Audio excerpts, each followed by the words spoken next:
Hello everyone, আশা করছি সকলে খুব ভালো আছো। তো আজকে একটা অন্য ধরনের ভিডিও নিয়ে আমি চলে এসেছি। তো এই ভিডিওর মাধ্যমে আমি বলতে চাইছি যে হিস্টেক্টমি করার পরে কী ধরনের সাইড এফেক্টস হতে পারে। তো হিস্টেক্টমিটা কেন করা হয়, মানে ইউট্রাস রিমুভাল সার্জারি, মানে ইউট্রাসের যেটা বাংলায় এক কথায় জরায়ু অপারেশন করে বাদ দেওয়া। এবার এই বাদটা কেন দেওয়া হয় সেটা কম বেশি সকলেরই জানা থাকে, কারণ যার বাদ যায় সেই জেনে থাকে যে কেন আমার ইউট্রাসটা রিমুভ করা হলো। তো এই ইউট্রাস রিমুভের বিভিন্ন কারণ থাকে, কারোর হেভি ব্লিডিং হয়, ফাইব্রাস থাকে। তো দেখে নেবো সাইড এফেক্টসগুলো। তো ইউট্রাস কেটে বাদ দেওয়ার পরে একজন মহিলার কী কী সমস্যা হতে পারে। তো কিছু শর্ট টার্ম আর কিছু লং টার্ম সমস্যা হয়। শর্ট টার্ম মানে ইমিডিয়েটলি যে সমস্যাটা হয় ইউট্রাস সার্জারির পরে, সেটা হয় পেইন হয় আর ব্লিডিং হতে থাকে। তাছাড়া বিভিন্ন শর্ট টার্ম সমস্যার মধ্যে পেইন, তার ব্লিডিং হতে থাকে, সে কিছুটা কিছু একটা লস অনুভব খালি অনুভব করে থাকে, তার মনে হয় যেন কিছু একটা নেই ভেতর থেকে। আর লং টার্ম সমস্যার মধ্যে তার হার্টের বিভিন্ন সমস্যা হতে পারে, হার্ট রিলেটেড সমস্যা, হাইপার টেনশন হতে পারে। এছাড়া আরও বিভিন্ন সমস্যা হতে পারে, যেমন তার সেক্সুয়াল যে প্রবলেমস হতে পারে, তার যে অ্যারাউজালস বা তার ইচ্ছাটা কমে যেতে পারে। তাছাড়া পেলভিক পেইন হতে পারে পারসিস্টেন্ট, ঘন ঘন কোমরের ব্যথাটা কিন্তু হতে পারে। তো ইমিডিয়েট বা শর্ট টার্ম সমস্যাগুলো আমরা আরেকটু ভালো করে পড়ে নেব। যেমন ব্লাড লস হয়,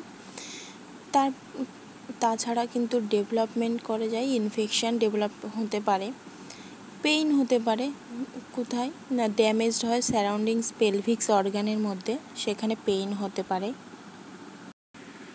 এছাড়া হতে পারে venous thromboembolism of formation of blood clots in deep veins, deep vein thrombosis, ব্লাডগুলো ক্লটস বেঁধে পায়ের ব্যথা হতে পারে, নামনেস হতে পারে আর ইনসেশন এরিয়াতে অথবা পায়ে। এছাড়া হতে পারে অবস্ট্রাকশন হতে পারে বাউল মুভমেন্টসের, যে পটির একটা কনস্টিপেশনের সমস্যা হতে পারে।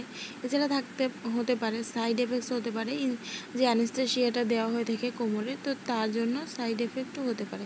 তো একবার গ্রসলি আমরা জেনে নিই, ব্লাড লস হয়, ইনফেকশান ডেভেলপ করে যায়, পেইন হয় পেলভিক এরিয়াতে, কোমরে ব্যথা হয়।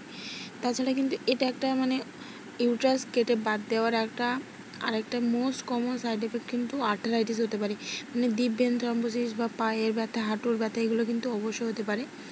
আর নামনেস হয়ে যায় লেগসে, পা কিন্তু যে সারটা কমে যায় পায়ের, একটা নামনেস টাইপের যেটাকে বলছে। আর তাছাড়া কিন্তু কনস্টিপেশনের সমস্যা হতে পারে।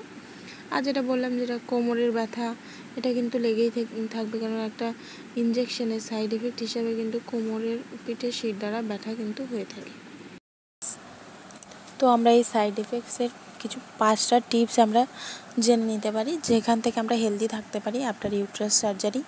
তো কী করতে হবে, প্রচুর পরিমাণে জল খেতে হবে, প্লেন্টি অফ প্রচুর পরিমাণে বিশুদ্ধ জল পান করতে হবে, এবং হাইড্রেট নিজেকে হাইড্রেশনটা মেনটেন করার জন্য, হিলিং এবং ডাইজেশনটা মেনটেন করার জন্য follow your doctor's instruction, doctor কী বললো, adhere to post operative guidelines for some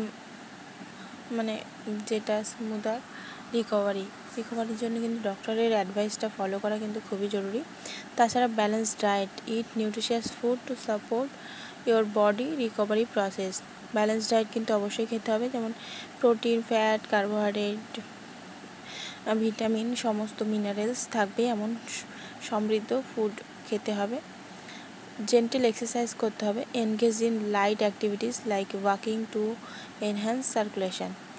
light activity করতে হবে লাইক ওয়াকিং, যেটা বললাম জেন্টেল এক্সারসাইজ লাইট অ্যাক্টিভিটিসের মধ্যে ওয়াকিং হাঁটা চলা করা, সার্কুলেশন, ব্লাড সার্কুলেশনটা বাড়ানোর জন্য কিন্তু এটা খুবই উপকারী।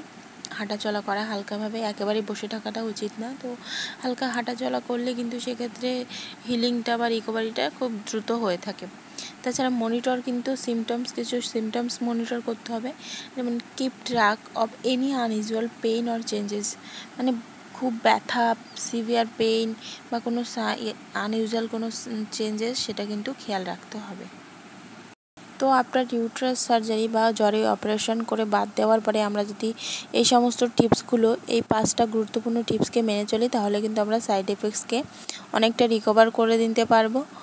আর ভিডিওটা ভালো লাগলে অবশ্যই কিন্তু একটা লাইক করে চ্যানেলটাকে সাবস্ক্রাইব করে পাশে থাকবেন আরও নতুন নতুন ভিডিও পাওয়ার জন্য। তো পুরো ভিডিও দেখার জন্য অবশ্যই আপনাদেরকে অসংখ্য ধন্যবাদ।